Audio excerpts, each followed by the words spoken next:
Great. Welcome back to the farm. We're We're live, back we're live again. Another best ball stream. We'll, we'll, on we'll, we'll July keep it. 5th. Yeah, there'll be disagreements as there always are. Listen, I've been trying to bookmark the drafts we're in just to see like what day Yeah, did people it like to take? name their drafts. They give them creative names like West Coast, Best Coast. I've just seen guys do that. Um, for me, it's like, man, I like the retrospective, but at the end of the season, like for baseball, once you win the baseball final this year, I like to go back and see when was this team drafted? What was the thought process? Was it just chaos, or was it actually like was there theory behind the madness? Um, dude, my big best ball win from last year, like the 50K. This is not best ball, sorry, 50K from the what is the name of that tournament? I'm like blank. I think we talked about this the other day. I mean, they're hand in hand with the dog bowls. I But forget the you know what name. I'm saying though? Like I can't remember, but regardless, like that was more of a like I wasn't It's on just the Jalen Hurts that underdog. weekend. It's the underdog flagship draft, daily drafts. What's the week draft? Oh, I guess it's the daily, right? Yeah, well, it's weekly. But it's really daily. It's really just for Sundays, right? They Yeah, don't have any of the primetime games. but it's such a fun thing to Listen, do. I'm pick 12 in this draft, and because you and me, we're not alone. We've steamed up Ashton Genty to 10.9 on the ADP. Yeah. Very unlikely we get him as a 12. A very good 12 combo I love. That Oh, I'll put it up in a second once it gets. what I hammer home, man, is I love the Hampton Walker start. Like Yeah, those guys. dude, I think and you can't go wrong. I like to do Genty, Chase Brown, and sometimes because I really do. I mean, Chase Brown's contract here, like what we saw last season, was phenomenal. And I just And you feel to your point, mostly though, is Chase Brown. Love him. Gonna score touchdowns, but the biggest caveat for Chase Brown is simply the half point for PPR. 100%, dude. 100%. Let me put my hat on because it's dude. And I don't know if he's so much a product of being good at being a running back or just being in an offense is absolutely nuts, right? Yeah. It's like when you have Joe Burrow, Jamar Chase, and T. Higgins, like Chase Well, Brown. it's just they're gonna score a bunch of points. They got Dexter Lawrence, right? So like that defense will be a little bit better, which is why I think they're like a fun Super Bowl pick. Yeah. But they're gonna have to score points. Their defense is not gonna be that much better. Like it will be better than it was last season because it was horrible last season, but it won't be as bad. I really I like the Bengals a lot this year. I like we talked about the Chargers quite like ad nauseum, but to me the Chargers are interesting though because from a draft perspective, really I'm drafting three guys and that's pretty much it. Like Lad McConkey, Justin Herbert, and Amari and Hampton. Like outside of that, it's like I don't like. If there's a guy you're taking a flyer on, It's Trey the Harris. Chargers, who is it? Because I know Trey Harris. it's Trey Harris. Yeah. It's just Trey Harris. There's is a another that could be guy. There's talented. another guy there. Oh, I mean, Genty fell. I mean, you're just gonna have to go Genty. Okay, let at me 12. share it. I didn't even. Okay, yeah, getting Genty at 12 is great. I'm just gonna go Genty Hampton. Or the Genty bros. And I've heard so many guys like the fantasy points fellas, people just poo poo and they're like Genty's like just getting overdrafted, but. Well, he is, but like at 12, love him. Like, just love the upside, love the Week 17 matchup, love the potential for him. And I think you were, hammer this home. Could he catch 70 passes this year? I mean, there's a chance he catches 70 passes, and like he's got the kind of talent. Like he's a generational running back talent. If the offensive scheme works, it's going to be just nuclear. Like it's not crazy to think if Genty has the season we all think he can have, he's going in the top 3 picks next year. Yeah, that's one of the A+ starts for me, like Genty Hampton. Again, because you're combining Week 17 matchup with season-long production. So, like for me, Genty Hampton are great picks. I don't hate what the guy did right in front of you with Cook, A-Chain. That's another fun start. My favorite thing to do with A-Chain is good to go like A-Chain, Malik Willis, who's my highest drafted quarterback, and then go get a Greg Dulcich there at the end. I know I was crazy. I was crazy about those Miami pass catchers, and now like I think you hammered this home. It's like there's so much uncertainty there. It's like why even take that risk, right? We know it's a run first offense. Malik Washington is the most interesting because he will get design usage. Because he's an incumbent too. He knows all. Well, yeah, and it's a different team and different structure now, but I still think like he will still get the ball, like whether that's 5 to 7 touches in a combination of rushes / targets a game, which is solid. But like I don't think like any receiver is going to carry the load there. Greg Dulcich feels like he could have a monster year. He really does, and he's a pretty good tight end, man. He's a pretty good pass catching tight end, like he really is. Yeah. Just looking at this spot, I'm looking at who I might need to queue up here. I'm gonna keep the big board open and just this is draft number 89 for me. Let's see. Would love to, and I think you like this as well. If Lad's here, I'll go Lad. Someone I might go here is someone that, I know the outside the box guys really like those guys, very deep dive players. And they deep dive a guy here. And this is a guy I'm going to try to click if he is available. I'm going to see if it's the most recent, Okay. Let me see. Is it receiver, running back? Receiver. So a receiver that has been drafted, I'm just looking at the board here. A receiver that has been drafted I like is Garrett Wilson. I don't know if that's the guy you're talking about. He's a guy that I'm high on. I just feel like he could be I like the offense from. I mean, to me, it's like he is such an alpha. And there's a question mark is like how good is he? But he's as good as Chris Olave. Like I think he's right there. Yeah. Is that who you're talking about? No, it's not. You're gonna see just quickly, and once I draft him, we have some time to chat. Oh my goodness, and he goes. It's Emeka Buka. The write up in him is pretty favorable, and this is what I'm gonna do. I mean, I like doing this. You're gonna see who I draft here. It's Zay Flowers, Ladd McConkey. Like both of these guys a lot. I think Zay Flowers he might be an underrated receiver. Dude, pull up his stats from last year. They were good. Like he was actually pretty good. Like in an offense with a new OC there, I think he had 118 targets, 86 receptions, 1,200 yards, 5 touchdowns. If he scores 10 touchdowns this year, he could be a league winner. I'm not. This is maybe a little hyperbolic, but I feel like this is the Ravens like last season with these guys intact before like things have to change. Lamar's getting older. Derrick Henry's getting older. To me, this is, and I'll go to the board in a second, Taylor, too. You see Lamar Jackson, he's, I wouldn't be on schedule to get him, but I've seen him fall to this point where, I love the Zay Flowers, Lamar Jackson, because we know who their Week 17 matchup is. It is the Bengals, who are going to be better, but they're not going to be great, right? Yeah. So, no. I think both sides. I think now you don't have John Halberg there in Baltimore. I think, you could have an interesting, poor defense for the Ravens, which is going to help Lamar and Zay a lot. So, I don't think the Ravens defense is going to be bad. Sorry for the noise. We got some bikers. Dude, you know what's crazy? I am pretty risk adverse. Not pretty risk adverse. That's wrong. I more often play the fool than the coward. I'm more I'm 80-20, 80% fool, 20% coward, which means I take I'm not risk averse to that degree. There's certain things it's no one's 100% in any one thing, but I am definitely more often lean the fool than the coward. But I saw someone riding their motorcycle the other day down we live in the country on this little farm. And I was like, that looks kind of nice. Just that, it's like that, not that I would ever do that, but dude, my risk comes in the form of 80% jack backs. That's what I'm saying. Me and you both more often than not, we play the fool more often than we play the coward. We're not like, hey, look at my 20% exposure across the board type of guys in DFS or gambling at large. We have stuff today that's going on that it's long shot stuff, but we take stands and we make it work. Last night, while we wait for this draft, we had a good showing in baseball again. Top 5 in the big dollar. Should have won it. But should have, could have, would have. There's so many pivots points in life that you don't make that you wish you did.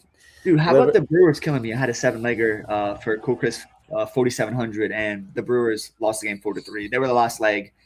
Merrill Kelly just finally shows up and does something. There's nothing more frustrating than that. But that is the game we played. Those are the bounces. I mean, you're bounced when you won the 100K, and that game got postponed. I mean, what a good bounce, right? You set yourself up for success and to get lucky, right? You can build a bad team and win, but it's the process, right? You have to continuously set yourself up to get lucky and get the right bounces. 100%. I think. See, I'm telling you, Lamar, we have 5 picks left. Lamar's still on the board. He's already going behind ADP.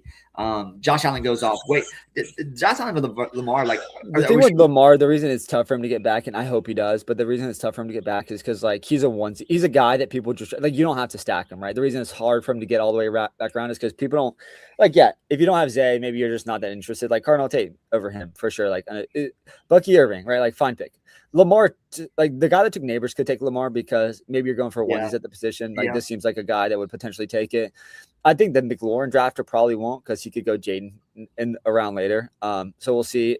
And exactly. He could probably go Jaden on his bounce back pick. Yeah. So now Bashal Tootin, which I like a lot. That was a great pick there, in my opinion. I don't love. This is what I mean.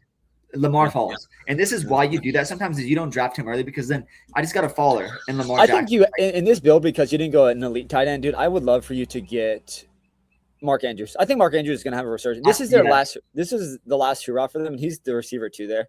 And he finally I'm not gonna go. Marv is a little bit of a reach here, but I think Marv is due for a huge bounce back. We just looking for week 17 correlation. We have Genty. Love to get the Marv bounce back, and obviously you called it pretty nail on the head there with Jade Daniels coming back to the McLaurin draft. It's that team I like a lot. You go my second favorite. I mean, like your team's good, but the BTJ team is fun. Emeka Booker, Terry McLaurin, BTJ. Pick apart the start: Genty, Hampton, Flowers, McConkey, Jackson. It's phenomenal. Yeah. And what this is the choice I'm gonna have to make, Taylor. Is I can go Justin Herbert potentially. He's potentially gonna fall. I can go Herbert and one of my my twosome here. Yeah, Manon guys or Corum. So it's like, do I go Herbert and one of those guys or both of those guys? And if Herbert falls, you draft Herbert because then you have two. Like you have arguably like the guys that could finish as the 1 and 2 QB in real life fantasy points. And those guys alone can win you weeks, and you have stacks of those guys. I think to me, if you can get Herbert, you get Herbert. Herbert may not come back. I've seen people draft Herbert Naker because he does have the rushing. Like he rushed for 600 yards? What is Herbert's yardage last year? I just like me and you had a passionate discussion about this. I don't think it's likely that Herbert rushes as much this year because I don't know. But what I'm saying is all those yards. Like I don't think he had any design. Like it was mostly a majority of his yardage came on scrambles. But it's because it's just. It was, but also like Herbert's just hyper athletic too. Like he's Daniel Jones, but better in my opinion. Daniel Jones, when he was healthy, Daniel Jones was running, and those weren't design runs.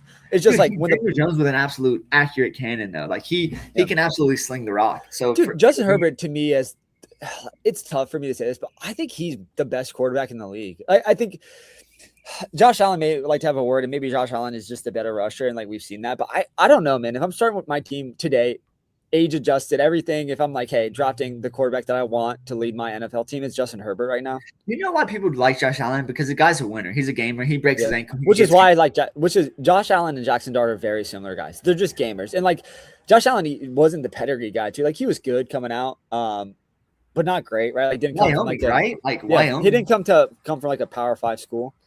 But yeah, I'm a Josh Allen fan. An underdog gets tough because look where he's going, and to me, it's like not really. You know what? I feel pretty comfortable, and it sounds crazy to say. I don't think I've drafted maybe one Josh Allen, one share Josh Allen. I feel comfortable saying I will draft very little Josh Allen. Like I am not reaching that high in a quarterback. I'd rather take the Lamar Jackson 2 rounds later. Like I got him at the end of round 5. You can't be mad about that. And once again, I mean, we have four spots up. These 3 guys in a row. It's not unlikely one of these guys does select a Justin Herbert here. So I really hope it's not. And I don't usually like to get 2 QBs this early, but just to get that correlation, get the Jackson with Zay, get the Herbert with Ladd and Hampton.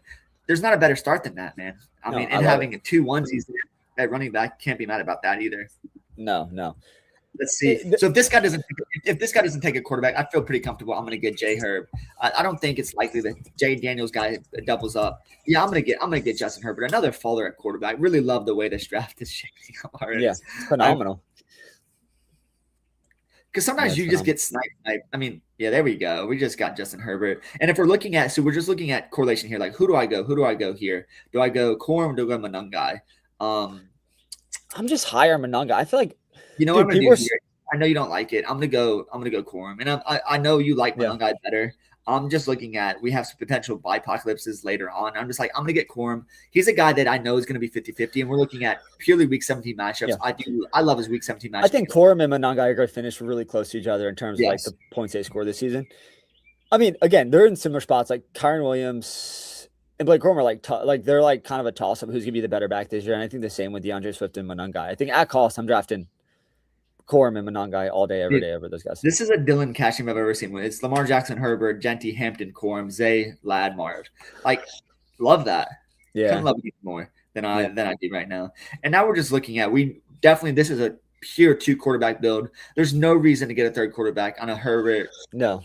This is more of like on a Lamar and Herbert team. If those guys get hurt, like you're not going to win anyways, right? You keep those 2. This feels like you super stack. Like this is a 3 tight end build where you get Gatson and you get Mark Andrews, and then you get like a 3rd tight end. Because I think you love the correlation. Get the 2 correlated tight ends both guys have upside. But then you can also get like a 3rd tight end. Like what I would do is get like Terrence Ferguson late, and then you have correlation within the Rams game as well. So you could get Ferguson, Andrews, and and who was I talking about? Oh, Gatson. I think those 3 tight ends would be phenomenal for your team, and they'd also fit correlation wise, but also matchup wise. I really want to get Andrews here on this team. I really think he's going to be a guy like you just like they signed him that big contract. Now there's no likely there. It's a great. This is the season. I feel like the Ravens have to go for it. They have to go for it. Yes. They have to go for it. They have to go for it. We look at once again we'll get week 17 matchups too. Like, man, division rival against the Bengals. Like, we know that division is going to be competitive. Yeah. That just screams win. And like that's the reason I love Herbert and I love Ladd and I love Hampton. But like that week 17 matchup against the Chiefs could be a problem. Yeah. And sometimes we always know this. Like, good offenses can beat good defenses. That does happen time and time again. It didn't show that in the Super Bowl, right? But good offenses can beat good defenses. And I'd put Herbert against one of the best any defense in the league. Another guy that would be, dude, ideally what falls here is like you can get like Monangai. That would be so fun. Monangai, Andrews. He's gone. He just went.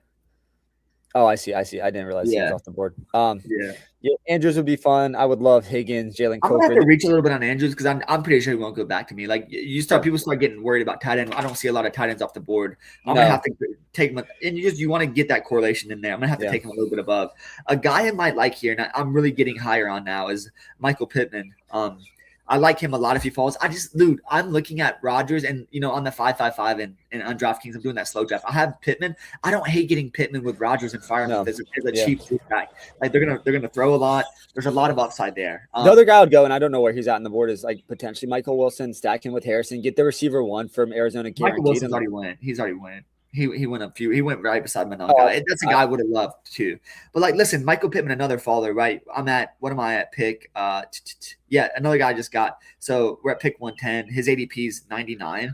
Just gonna go in there, just button in, and then we go Andrews. He's a guy he's a steady scorer, and like he's your receiver 4, which is a fun receiver 4 because he'll have spike weeks, and he could end up being like a receiver. We look at this. What I love here, Taylor, is I love that they get the Cleveland matchup week 17. Maybe people avoid that, but man, Cleveland without Myles Garrett running after you is not going to be the same matchup. No, it's not. Cleveland's going to be a completely different team.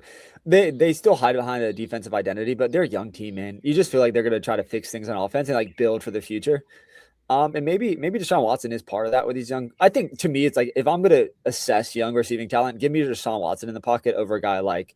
And this is a guy, and there's an argument to be made here, and this guy's going much after Pittman. But if he fell, and that's the guy you were on before me, and I'll give you kudos here, is Jaden Higgins. I love Higgins, dude. Getting Jaden Higgins in every draft going forward. I mean, the guy is just. I'm so high in the talent now. I don't know what changed my mind, but like what hurt me is like Nico being there. But the clear alpha there is Nico. But man, Jaden Higgins is Nico light, and Jaden Higgins is similar to me, like Jalen Coker. And I have both of them queued. Great point there. But Jaden Higgins doesn't play the slot. Jaden Higgins had the guy that, man, if Nico, who is injury prone, goes down, Jaden Higgins can be a league for sure. Like he can be an alpha in an offense. There's an outcome for 1,000 yards and 9 touchdowns from Jaden Higgins without a doubt. Dude, what a good 1,000 yards and 9 touchdowns would be like perfect. Like, that's because he's a guy. Again, we talked about touchdowns, especially on underdog. Like, he's a guy that the physicality and size makes him a touchdown candidate. And when I'm looking, that's why I like Pittman too. And like, especially in underdog, when I'm looking at guys that can, because you want guys that can score touchdowns here. And there's just certain players that are not going to be on the field in certain packages, or they're not going to be targeted heavily in the red zone. But Pittman is one of those guys that will. Mark Andrews is, we talked about. And then I think Coker and Higgins are great plays. Coker's just playing the primary slot. I know I don't like the weekend matchup, but like, Bryce Young loves him, and he finds a way to win. He's an absolute gamer. Like, we always look down upon guys that didn't have the draft capital, but man, when a guy just proves it in the league, like that matters more. Like at a certain point in a guy's career, draft capital goes out the window. Like these guys that weren't drafted high, like you have to understand and start putting respect in the film they put in the NFL. Well, it's just work ethic, dude. Like, not all the superstars come from like the first round. So, I mean, we saw last season he earned his money, and they paid him because they're going to use him and he's be heavily involved in the offense. Right. I think him having Tedero and McMillan is helpful because Tedero is such a stud receiver, but he'll draw the A side of cornerback matchups constantly. And so Coker would get the lighter matchup. He's going to be moved in and out of the slot as well. Yeah, and Coker's going to mostly play in that slot. He'll be the primary slot. Yeah. Just from a formation standpoint, looking at the Panthers, you have Brazil and Leggett going to play outside. So you get the primary slot. And I love the slot for the Panthers offense. Bryce Young's not a big guy. He often makes the smart throw, right? And he doesn't have that tall man throwing ability, right? So having him in that slot was going to be great. So I don't know if I get him here. Maybe I do. The guys on the queue, if Higgins falls, I mean, just would be a lovely job. I don't think Higgins falls. We see these guys here. They have a 4, 4, 5, 4, 5. Maybe these guys look for something else. You have Higgins falls. Scroll up who had Collins. So that's sometimes people like to correlate Collins. Higgins is the next receiver off the board. I mean, so the next pick technically off the board, and there he goes. He goes there. And it makes sense. That makes perfect sense. Like you don't want him to fall. And I'll scroll real fast to see if this was the Nico team. No, it's not. Which, like, to me, I stack him with Nico if I'm going to draft CJ Stroud as like a cheap QB3. That's kind of what I like to do. I'm going to go these 2 picks here that I think you're both high on. I'm going to go Coker. As long as he doesn't go here, I'm going to go Coker. This guy, 5 receivers, shouldn't take Coker. It shouldn't be an issue. But I'm going to go – I got to go another RB here. Yeah, I'm going to go Coker. And this is another guy just at running back. It's going to get work, and an offense are going to run a lot, and that's Tyrone Tracy. Yeah. I know you like him a good bit, but as an RB4, having Genty, Hampton, Coleman, Tracy, all 4 guys we know could score weekly if they need to. Hampton and Genty need to be those guys every day. So they could be, and I do like that a good bit, though. Where's Gatson in the queue? Is he a guy you're going to need to get with one of your next 2 picks? Yeah, he's going to have to fall to get – I'm going to have to fall to get Gadsden. Yeah, I think which is okay. For me, it's like I get Gatson when he falls. I don't really reach on him because I do think there's some risk, but I think the upside is there. He's a super talented tight end, and he's the pass catching guy. Like David Njoku is more.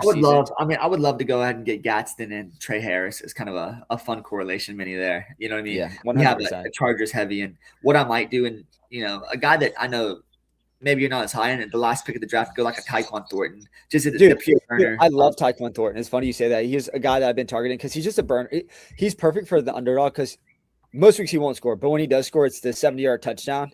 He has 3 catches for 140 yards and 2 touchdowns. And then he just blows away every receiver for that week.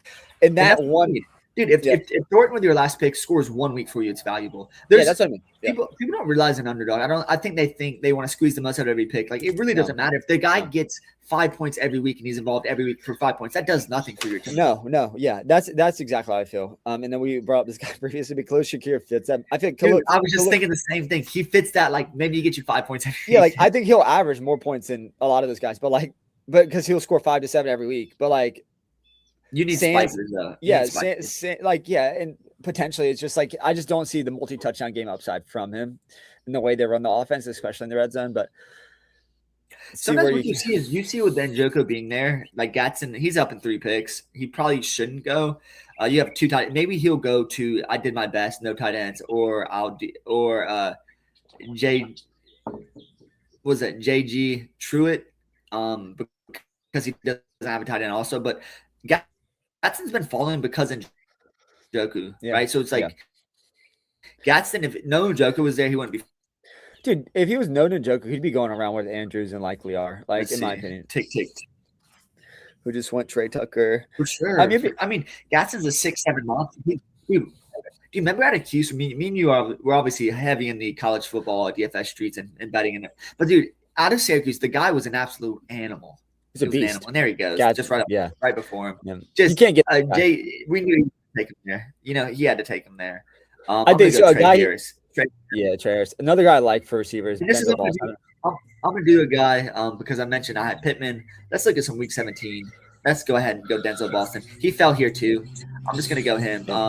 We know because then you could also you could stack him with Pittman. Also, if you get Dylan Sampson potentially, if he comes back to you as another running back that would fit the mold of will get touches. Again, we talk about this. He'll never be a bell cow back, but he does have a sustained role in that offense regardless of who's starting, which will be Judkins. When Judkins gets hurt, doesn't mean that Sampson's going to see 20 touches a game, but I think he's going to be in that range of like the 10 to 13 every game regardless, and that's valuable to me. Especially this is going to have to be a 3 tight end team. Just looking at it, right, because we have Andrews. Andrews is a fine one, but he's not a 1 with a 2. You need three.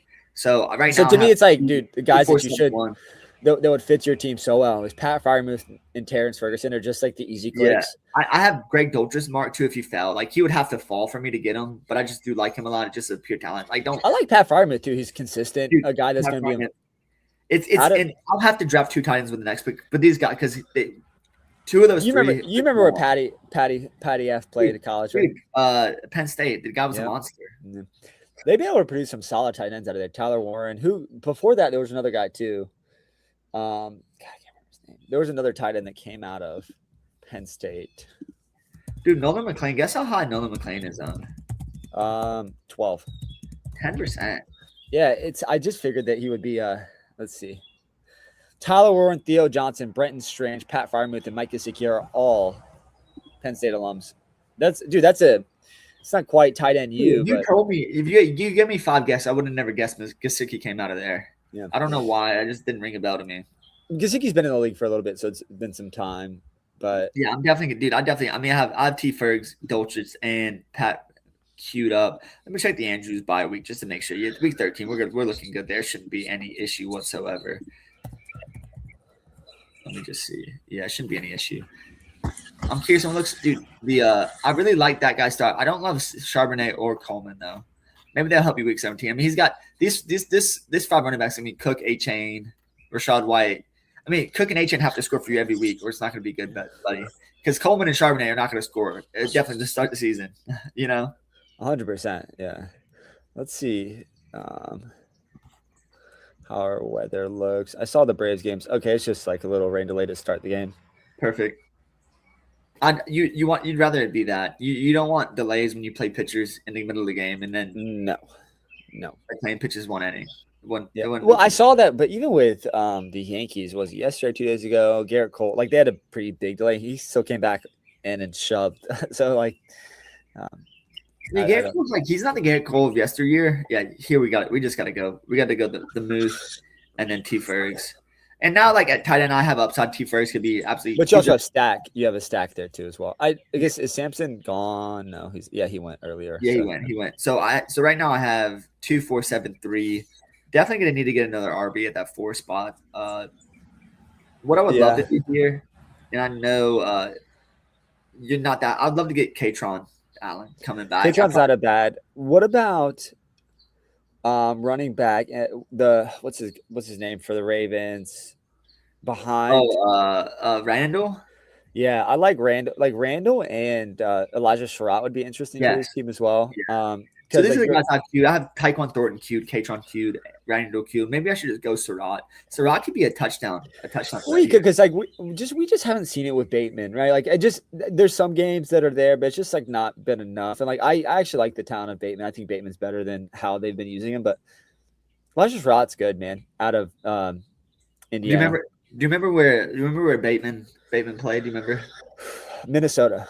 Yeah, great pull. Yeah, he was the only guy there. Like it was just like him catching every ball, which is the best thing to target. Dude, college helps us for NFL because we get to see these guys for 2, sometimes 4 years, but rarely 4 years. Usually 1 to 2 years. But like you see them 3 years in some cases. You get a good sense of. I know we're in football and we talk baseball, but you know what I love for a college game? I think they're going to start forcing kids to go to college for 1 year. You know how much that's going to increase the talent pool in the college baseball space? Like the teams are going to be way better because a lot of these kids that are young, they come out like holidays and things of that nature. Like, man, if they played in college, they'd break, Yeah, and I think like, the way college is set up, like it's like minors. Just get your NIL money and play in college. Like enjoy that college experience. Like it's. Do you see what Matt Rule did? So they set a rule for the team that it's a flat NIL payout across the team. He's like, we win together, we get paid together. Like, and all the players bought into it. I mean, dude, Matt Rule is like a go of college coaching. Like to me, it's like that is the type of mentality you drive in a team that can take you to the next level. With that said, though, like there's guys that are like, oh wait, you said $5 million, or I can go to play for Nebraska and get $200K a year. $200K a year as a college kid is a great college coach. His system doesn't work in the NFL. I didn't think you're dealing with a different type of persona in the NFL, right? Like you can get the rah guys in college. You can get a lot. Like you're still molding young men. This is what I think. In the NFL is less about molding young men than colleges. Dude, so I think the Eagles won the Super Bowl and AJ Brown was pissed because he didn't get catch. Like he didn't get targets. Like that's what I mean. That's what I'm saying. There's a different incentive structure that happens in the NFL. It's just clear, right? It's like obviously, but. And there's certain coaches that can speak. Like I think Matt Rule, dude, he can convince like a homeless guy to run through a brick wall. Like I think he's got that type of rah mentality that works so well at the college level. And he's really like, he can drive players and put them in good positions. The guys that aren't like abundantly talented. I mean the last 2 picks are just correlated picks here, and let's just run through the team really quickly. Let me close this view. I really do like this team. I mean, this is another team that.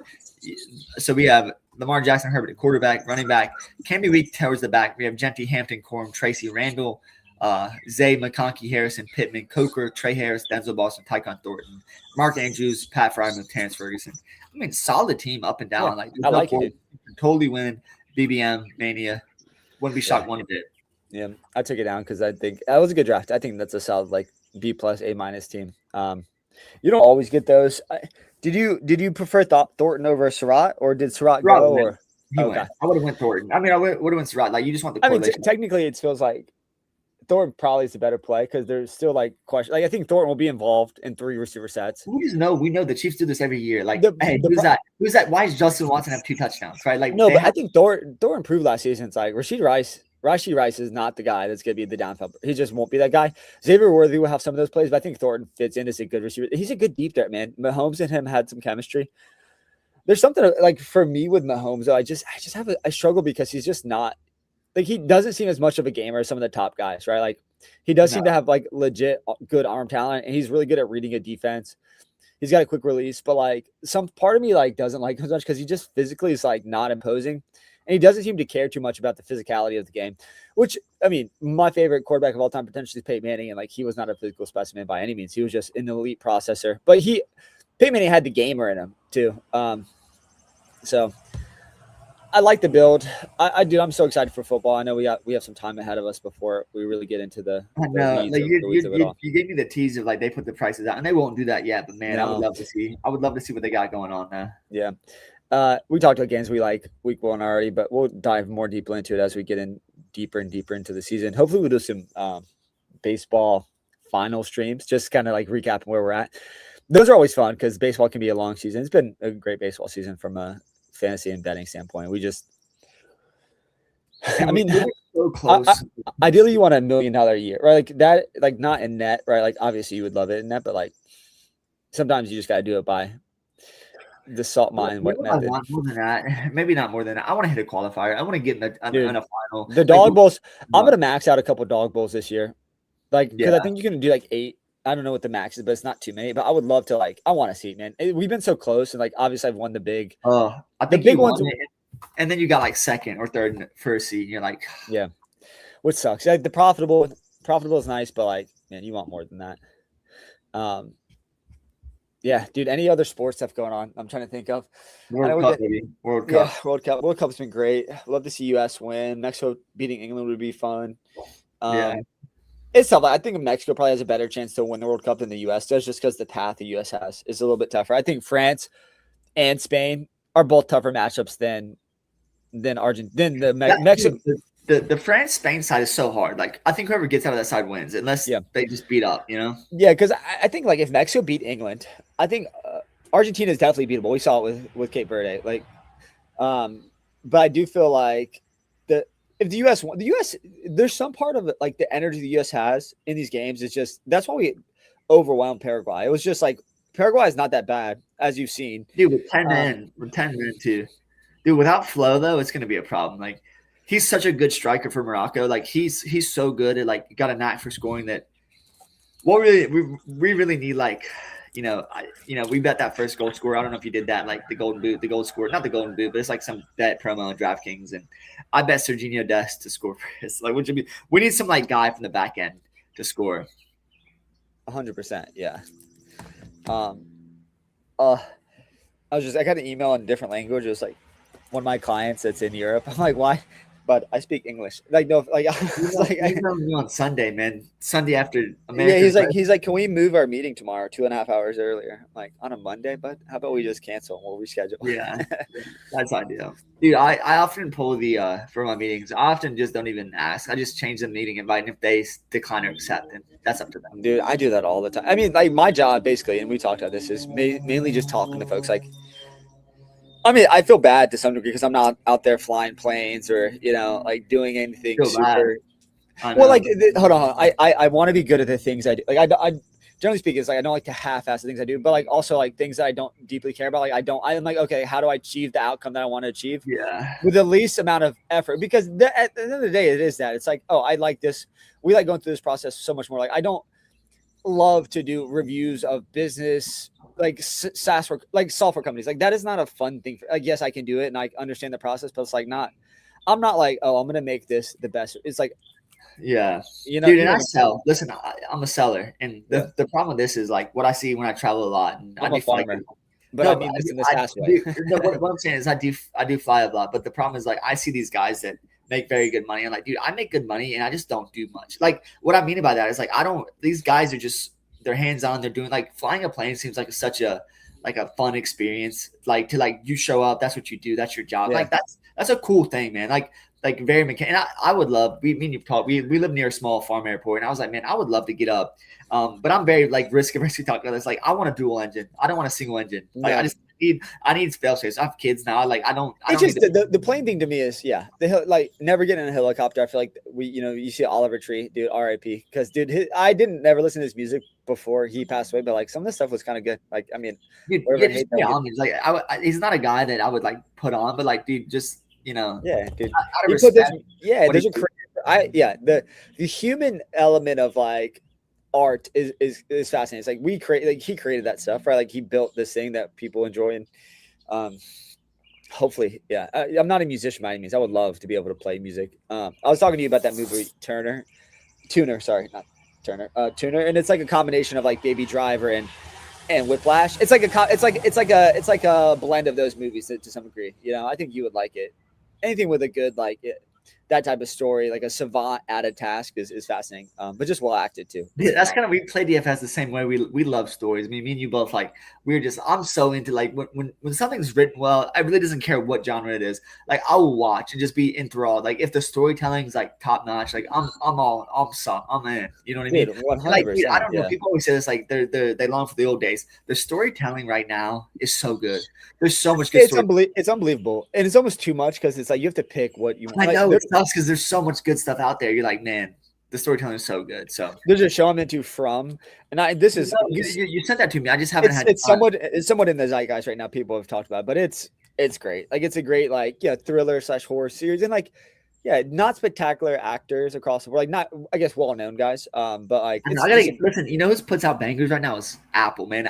Silo first season was good. I haven't started season 3, but Sugar is so good, man. Like, it might be my favorite Colin Farrell role. The way they cut for different scenes, and, like, the way Colin Farrell, like, in his role as John Sugar, just talks about, like, the human element, because he's like, it's like his perspective is an alien. It's worth, if you don't have Apple, it's worth getting Apple TV just to watch it. Yeah. It's like, dude, Widow's Bay. Come on, like, dude, Widow's Bay. Episode 4 may be, like, the best TV. Dude, Apple. That's right. Dude, Apple's putting out bangers, and they're all unique. It's not like the old tropes. It's like all unique. It was so good. Like, that episode 4, like, one where she's dancing, and it's just like, oh my god, just it's probably. I told people, and we did, like, a round robin on a call recently. I was, like, talking about it. I was like, dude, that episode just stands out as, like, just a phenomenal piece of art. Anyone that longs to the old days, you're wrong, man. The human experience right now is just peak. I mean, like, we love sports, so, like, it's storytelling in sports, beautiful, right? Like, that's what I love. Like, the way sports tells a story, it's just, like, it's so good, man. And we get to live it out through, and part of it, what we're doing is assessing, other people's skills, attributes, motivations, right? Like, the story you have when you win a big shipper, and you're like, man, like, this last at bat, I remember when you had a good baseball. This was a couple years ago, and Trout popped bases loaded. No, Trout. It was bases loaded, and he popped in the infield, and then the catcher dropped it, and the next back he walked, and, like, that won you a 10K. Well, because he walked, and I had the batter behind him, who then singled in some bat. That's right. And it was like, I remember we were walking around. 2 outs. You're like, well, like, just those are the bounces. Like, there was a streak there. I think there was, like, 3 days in a row that I won a tournament every single day. It was just like, I know how to win this slate, and I just kept doing that over and over and over again. There's something about once you win a tournament, and I think the more people play, once you win a tournament, it allows you to play, like, follow the process correctly, because sometimes you play scared and you're like, well, I'm going to play a $15 team and I'm just going to play it safe and play all the optimal plays. But really, how you win is you get that game theory. And some best ball is the same way. It's like, you could pick the correct play, the guy that's on average going to score the most score, or you can take the risk of this guy that has this potential upside. It's like, you take that guy. And that's what I lean towards. Like, I want the guy that has that potential to absolutely win. Like, maybe he's not as likely to be successful throughout the season as this, player A, but he has all the upside. And that's what you're playing for your upside, right? Like, I'm not playing to get out of my pot. I'm playing to win the whole thing. So 100%. I know. Well, I should go help the wife clean up, because we got people coming over, and I know. Cool, man. We'll be back tomorrow. Can you pull up the slate for tomorrow real fast, just see what we have in terms of, like, size, structure? I have a pretty big size. I don't know if we have. Oh, you know what's pretty light Monday? Surprising, which is pretty rare, because usually Mondays are pretty I wonder why. I wonder if July 4th weekend, maybe people are just kind of taking. Well, we have All-Star breaks coming up, right? Is it mid-July? Yeah, it's coming up. It'll be honest before you know it. Yeah, it's a 7-gamer, which is 7-gamers a sweet. It's 6:40 start time. Pretty good slate. So we'll definitely jump back on tomorrow and talk how many games I missed that? What was that? 7 games. 7 games. Okay. Other things that we discussed maybe yesterday.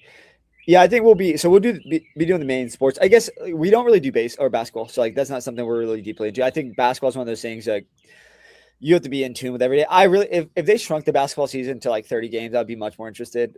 Every game is meaningful. I think the tough thing about DFS for basketball is like some games just don't matter, and like that degree of like just the casual Tuesday basketball game that's like meaningless to me is just like maybe it's less. It's sound bad, man. I prefer to do the sports I genuinely enjoy, and sometimes I don't enjoy NBA as much. Maybe as much as I once did.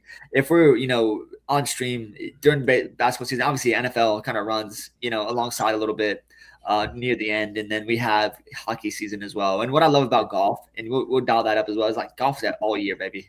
Yeah. So and golf, yeah. It's like also sticking with the sports. Like the more you spend your time understanding and watching a sport, you just not that like so some of it's like an empirical edge, but some of it's just like, okay, it's a feel for the game. I mean, as anyone that does a thing for a decade plus, like we've been doing this, we're in 2026. I mean, I mean, I have history back. I mean, it's like 2012 maybe. Like when did we start? This is it's almost like a decade and a half of this. It does, and at the beginning, man, like the process we had at the beginning, early on in our just dumb college kids, you know what I mean? Like we had success there. I mean, there was like, we throw these numbers out just because I think it's relevant to like the way you play DFS. But we had like 30K wins in college as like young kids in hockey, like, and those are tournaments that like we're playing against guys who are at that point semi-professional. Like this can be a profession if you take it seriously. But it's also we do it for the joy of the game, the love of the game. Yeah, so. Love of the game, baby. All right, well, let's end with that. We got stuff to get together, but we'll bounce. Yeah. I'll see you shortly. We got Ben Coles. You got a Ben Coles winner ticket, which is nuts. He's in second. I mean, he's in second. He's gonna finish in second. I feel like. Yeah, or he's gonna get the even worse than him finishing outright second. Is just him getting in a playoff and losing. Yeah, it's gonna be close. I mean, he's the first grouping just teed off, no one birdied, which is good because the other guys will look closer. Than I contend like if he can win his group, he has a decent chance of. Oh, for sure. For sure. All right, man. Well, we'll see you in a second. I guess it's 1 now. Yeah, I'll see you here shortly. Yeah. All right, later. All right, thanks, folks.